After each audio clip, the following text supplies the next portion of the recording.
그다음에 이제 가장 큰 변수가 영어 절대평가. 네.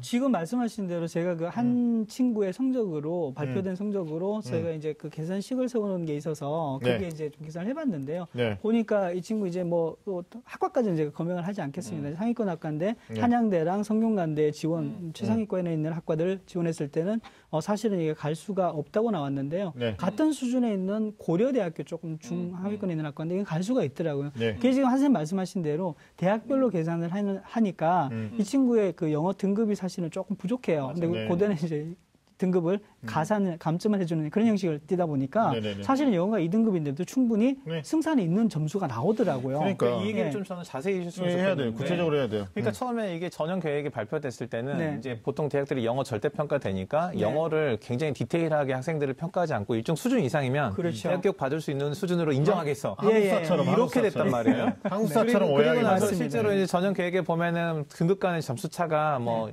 2등급까지는 뭐 차이 없어. 뭐 이렇게 얘기하고 뭐 한 3등급 되면 망한 건데 예, 뭐이 정도는 괜찮아 했는데 실제로 그게 이제 전형 총점 대비해서 반영을 해봤을 때 네. 네. 다른 과목의 1, 2점 차이보다 훨씬 갭이 커져 버리니까 그럼요. 어떤 문제가 생겼냐면 진짜 영어 평소 1등급 받던 애가 한 문제 더 틀려가지고 2등급이 됐을 때 지원을 아예 못하는 상황이 되는 거죠. 그러니까요. 네, 그러니까 이게 두 번 울리는 게 언론에서 이번에 영어 1등급이 뭐 10% 정도, 그러니까 5만 명이 넘게 나왔다.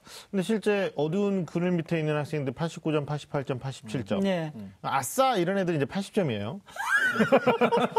맞습니다. 예. 턱걸이. 턱을 딱 걸리는데 2등급이니까 본인은 뭐 이제 됐어, 아싸인데. 너까지 친구야. 뭐 이러는 근데 이제 거죠. 문제는 이 정말 불운한 아이들, 89, 88, 맞아. 87 학생들인데 근데 걔네들 실력이 있거든요. 사실. 있어요. 네. 실수한 있는데 거예요. 진짜 실수한 거예요. 근데 이제 수능 영어가 뭐 이게 대학 수학 능력에 대한 평가를 하는 건데 맞습니다. 이게 이제 3교시 점심 먹고 네. 국어 수학에 완빵 긴장했다가 영어에서 살짝 풀리면서 자기도 모르게 뭔가 이상한 뭐 네. 마성에 끌려가지고 이게 채점해 봤더니 충분히 가능한. 말도 안 되는 점수가 나오는 경우가 있어요. 그러니까 이제 서울대는 뭐라 그래요? 구체적으로 말하면 우리 0.5 차이.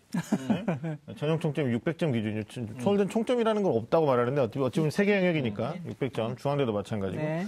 근데 고대가 1000점 만점 마이너스 1점이니까 별로 안 커요. 네. 근데 문제는 연세대가 별로 안 클 것처럼 이제 우리는 네, 맞아요. 계산하고 또 그렇게도 얘기를 했었는데 네. 실제로 900점 만점으로 이과를 계산하고 네. 문과는 또 다시 600점 또 환산하잖아요. 맞아요. 네. 그러니까 1, 2등 간의 문과는 7.5가 차이 나고요. 이과 같은 경우는 5점 차이가 나는 거예요. 그러니까 이제 비슷한 그 성적대 대학에서 이렇게 격차가 심해버리면 네. 사실상 아이들 입장에서는 이제 가나다로 원서를 쓰니까 네. 어떤 비슷한 성적에서 조합을 해야 되잖아요. 네. 아, 내가 여기를 소신껏 썼는데 안 되면 여기는 되겠다. 그렇죠. 여기를 좀 내려서 쓰니까 뭐 이쪽은 좀 올려서 써보겠다. 이렇게 돼야 되는데 실제로 이제 좀 더 쉽게 얘기하면 서울대 쓰는 학생이 고대는 쓰지만 영어 2등급일 때 연대는 못 쓰는 거죠. 맞아요. 네. 근데 이게 사실은 우리 그 가나다군에 학교 배치해 놓은 거 보면은 이제 우리들 이런 생각은 네. 학생들이 이제 지원을 할 수 있도록 균형 있게 배치를 해줘야 되는데 언제 대학들이 학생들 생각해가지고 배치하는 게 그렇지 아니잖아요. 않습니다. 자기들만 생각해가지고 배치하는 거지. 아, 맞아. 대학은 철저하게 자기만 생각해. 그렇죠. 자기들 생각해서 배치하는 거지 뭐. 교육적 신념이 있어. 자기들만 생각해. 예, 근데 이제 아까 그 말씀하셨던 대로 기준 점수가 다 동일한 상황에서는 여기가 네. 뭐 소신이냐 유리하냐 불리하냐를 가군, 나군, 다군을 놓고 다 이렇게 같은 선상에서 점검을 할 수가 있는데 네. 이게 대학별로 점수가 환산이 되잖아요. 네. 또 영어까지 포함해서 이렇게 지금 환산이 되면 이 크기 자체가 달라지기 때문에 과연 우리가 한 가지 기준 잣대로 보던 것하고 달라지는 것에 대한 점수감을 잡기가 상당히 어렵다는 겁니다. 예, 그에 대한 해석도 사실 잘 안 되는 거고요. 이게 좀 정치적으로도 우리 윤시영 선생님한테 제가 제안하고 싶은 건데 어찌됐든 우리는 국가 교육 지원 시스템이니까 국가 교육. 제가 학교에 있다가 지금 정치적인 거 아시다 아, 저는 정치 네, 일단 한번 해보세요. 여의도에 계신 줄 알았어요. 제안. 아니 입시 본색이 제안하고 뭔가 발전적으로 얘기하는 것들이 입안이 돼야 된다고 보는 거거든요. 네. 이제 거기에 이제 숟가락 얹으신다고 얘기하셨습니다. 감사합니다. 동차. 이게 뭐냐면 수능 반영 방식이 뭐 하나는 상대평가고 하나는 절대평가고 뭐 네. 절대평가 현재는 두 과목입니다만 근데 이게 마지막에 가보니까 저희들도 헷갈리게 했던 것 중에 하나가 대학의 이제 그 소위 말하는 총점 기준이잖아요. 어떤 대학은 1000점 기준이고 뭐 어떤 대학은 900점이고 뭐 어떤 대학은 800점이고 뭐 어떤 대학은 또 뭐 600점이고 막 이래요. 예, 예. 그러니까 적어도 수능 100% 반영하는 대학이다. 그럼 이제 내년도 기준으로 127개 대학이 될 텐데 이거는 교육부 차원에서요. 물론 대학의 자율권도 인정해 주겠지만 교육부 차원에서 야 전형 총점에 대한 좀 통일성. 그래서 영어를 절대평가로 반영하는데 그럼 너희들이 영어를 갖다가 총점에서 1등급은 몇 점 주고 2등급은 몇 점 주는지를 학생들한테 고지할 의무가 있다고 생각해요. 네. 근데 실제로 절대평가 첫 해다 보니까 이게 지금 올해 고3 학생들이 건국일에 가장 불쌍한 것이 대학으로부터 제대로 된 고지를 받지 못했어요. 그래서 일부 학생들이 대학에 전화해가지고 입학처에 물어보면 네. 아니다. 극한 점수대별의 프로테지를 계산하는 거니까 마치 2등급도 괜찮은 것처럼 이제 오해하게 만들었다가 네. 저희도 사실 그러지 않았습니까? 그랬다가 이제 나중에 뭐 홈페이지에 모집 요강 확정돼서 계산을 애들이 해본 거예요. 그지 이게 막 점수 차이가 어마어마하게 차이가 나니까 제가 이제 제안 드리고 싶은 게 올해는 뭐 그럼 올해 고3들한테 미안한 얘기지만 이미 이제 모집 요강 확정돼 버렸기 때문에 대학별 총점 기준도 내년 부분에서는 좀 이런 게 교육부 차원에서 조율이 안 될까요? 그래서 이게 수능 끝나고 나서 네. 얼마 안 돼서 그 교육부 장관이 이제 수능을 이제 94년 때 처음으로 2번을 봤잖아요. 네. 사실 2번을 보는 거에 대한 얘기를 했거든요. 어제 그게- 오늘 했어요. 네. 어제가 아니라 그쵸. 며칠 전에 며칠 됐죠. 네네네. 네네.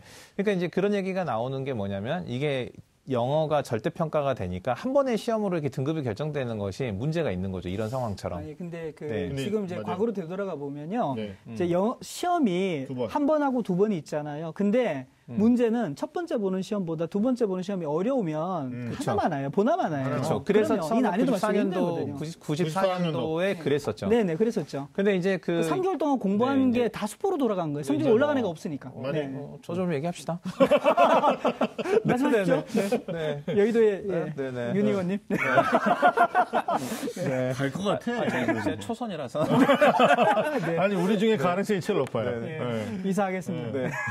근데 이제 그 영어가 사실은 수능뿐만 아니라 학교 교육에서 가장 기형적인 과목이 맞습니다. 됐었어요. 맞습니다. 왜냐하면 난이도 의사소통, 영어로 된 의사소통만 평가하던 과목에서 네. 난이도를 막 무리하게 올리다 보니까 특히 이제 사교육이라든지 아니면 외국에서 영어 쓰는 나라에 살다 온 네. 애들 이런 애들이 있으니까 그러니까 되게 기형적이었는데 이제 이게 좀 자리를 잡기 위해서는 뭐 이런 제도들이 보정이 되긴 해야겠죠. 아니 돼야 돼요. 네. 뭐 다른 입시기관들도 지금 어떻게 보면 멘붕이에요. 그러니까 그 대학별로 비율을 반영하는 대학이 영어 네네. 절대평가의 비율을 반영하는 대학이 무려 188개 대학인데 네네. 예, 이 비율 값에 대한 전형 총점 대비 극간 점수 차이가 몇 점인지를 이게 네. 어떻게 보면 교육 수요자인 수험생이 계산하고 있어야 된다라는 것은 전형료를 받는 대학에서 할 짓은 아니라고 보는 자, 이제 거예요. 우리 그 국회의원 출마하기 아니. 발언들을 그만두고 아니, 그래서 아니 일단은 내가 지금 제안하는 게 정리를 좀 해줘야 돼요. 아니, 이거 정리할게요. 정리해 주세요, 그래서 빨리. 부탁드리는 게 예. 그래도 유수의 우리 입시기관 아닙니까? 또 네. 우리 네. 저 네. 이치 선생님 또 근무하시는 예, 데서 말씀하십시오. 작업을 하셔가지고 네, 네. 좀 홈페이지 공개도 좀 하시고 이게 원서 접수 전에 학생들이 입시본색 우리 시청자들은 좀 알아야 되지 않을까? 네. 저희들이 지금 하고 있는데 네. 인력이 굉장히 많이 필요한 작업 중에 하나입니다. 그러니까 이게 영어 절대평가 발표되고 나서 대학에서 발표된 이 전형 계획에서 봤을 때 절대평가 등급의 차이 크지 않을 거라고 우리 모두 그래. 생각하게 만들었단 말이에요. 네. 그러니까 실제로 전형에서 영어 등급 차이가 이렇게 크게 반영될 거라고 반영시킬 거였으면 미리 고지해야지. 이런 거 고지 안 하고 나중에 등록금 고지서만 엄청 비싸게 할 거 아니에요. 네. 그래서 이번 우리 수험생들이나 학부모들이 이제 이번 정시 원서 지원서에 주의할 게 네. 이 영어 등급에서 본인이 등급을 획득하는데 실패했다면 이 원서 지원을 할 때 상당히 심각하게 고려를 해서 해야 되는 다른 대학이 결정을 해야 있어요. 된다. 저는 네네. 네, 예, 대학이 맞아요. 있어요. 네네. 예, 저는 선생님 이런 생각이 좀 드는 거예요. 왜냐하면 지금 우리 현재 네. 상황에서 보면 네. 이 영어 등급 절대평가로 들어오는 영어 등급 자체가 이번 그 2018 입시에서의 네. 핵심이 사실은 돼서는 안 되었었는데 안 돼. 네, 안 돼. 사실은 그렇게 도입한 영어 절대평가가 아니잖아요. 네네네. 근데 결과적으로 지금 최저 기준 채우는 등급이 되느냐 안 되느냐부터 시작해서 정시로 넘어오면서까지 일파만파가 되고 있거든요. 네, 맞아요. 근데 이게 사실은 저희가 조금 더 많은 고민을 하고 음. 전체를 다 절대평가를 어떻게 할 것인가. 뭐 내년에 사실은 수능 2021 수능 개편도 있잖아요. 네네. 그까지 포함해서 정말로 많은 고민들이 지금 이런 결과를 통해서 할 필요가 있다고 이거 생각합니다. 특집으로 다시